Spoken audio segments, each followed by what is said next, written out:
Tawaran sa inyong lahat na hindi po ako nakapagpigil na mabatukan siya. Kasi nga ang haba ho nung habulan namin eh. At masakit po kasi sa loob ko yung suntukin yung kotse ko at dirty finger ako sa mukha. Yung bangga po niya sa bumper, initial na bangga niya, pwede ko pa kong patawarin eh, Your Honor. Pero yung sinuntok sa harapan ko at dirty finger ako, parang nag-isip nga ho ako, nag-second thought ako na actually mag-i-erode na ho sana ako eh. Kung walang tumabi sa akin na kotse at nagsumigaw, na yung sumuntok ng kotse mo, tumiretso ng QA, meaning, meaning, tuloy ka muna doon sa after that incident, hanggang sa pagkasamo ng baril. Apo, pagbaba ko po, sabi ko, ba't ayaw mo tumabi? Kanina pa kita hinahabol. Sabi niya, bakit? Ano ba ang problema? Sabi niya ho, yung mata niya nanlilisik. Siyempre, mahina na ho ako, matanda na ho ako eh. Dumidepensa po ako, maatras ako. Pero inamin ko na po, umihingi po ako ng tawa dahil nabatukan ko po siya. O ikaw una ng batok. Opo, inaamin ko po yun. Siguro dala po na silakbo ng damdamin ko sa pagkakasuntok niya po sa kotse ko, Your Honor. Yun lang So po. nung pinatukan ka, nalilisik na yung mata mo, na atakihin mo siya? Hindi po, Your Honor. Actually, normal reaction lang po sa atin yung pag binatukan tayo, magre-react po tayo kahit sinong tao po. Anong reaction mo? Susugurin ko sana siya. Susugurin mo siya? Opo. Kasi reaction po. Sigurado ka, susugurin mo siya, ha? Gumalaw po ako ng ganun eh. Nagano po ako sa... So, sinabi mo ngayon, na susugurin mo sana siya. kasi binatukan niya po. Binatukan ka eh. Reaction ko po talaga yun na pag bumaba ako ng bike, anin ko siya eh. May baril po, kaya hindi na po ako na matras po ako. Baril po yun, wala akong patama doon.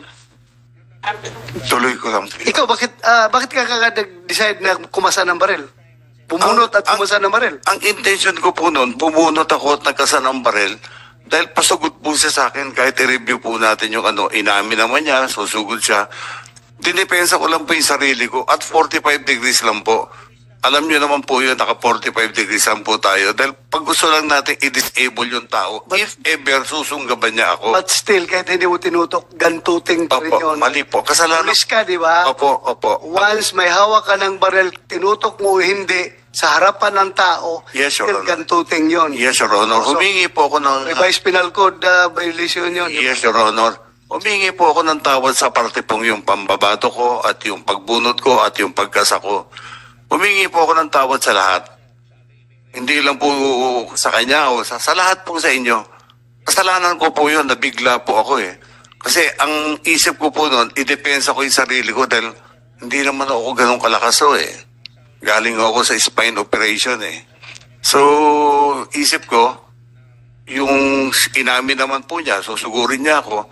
So, sa akin po is, yung element na isya kung man lang siya, huwag niya akong masugod.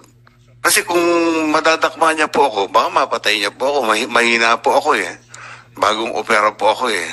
So, Mr. Willie Banjula. Alan po, Your Honor. Alan. Opo. Willie. Taga-media yun, di ba? Media yung Willie Banjula. Alan Banjula. Opo. Clear tayo Opo. na susugurin mo siya. Kaya siya nakabunot ng baril at nakapagkasa. Normal reaction ko lang po yun, Your Normal Honor. reaction? Kasi binatukan niya ako eh. Binatukan ka. Opo. Bumaba po ako ng bike. Nag-retaliate. Opo, Nag-retaliate. kaso lang po, inano niya ako kasi ba't niya ako binatukan eh? Sabi ko, pwede naman niya ako kausapin na maayos. Oo nga, bakit mo siya binatukan? Kasi ayaw niya huminto mula Espanya po. Ang haba po ng habulan namin. Hindi, nakahinto na nga eh. Hindi, Hinto na doon. nung hinahabol ko po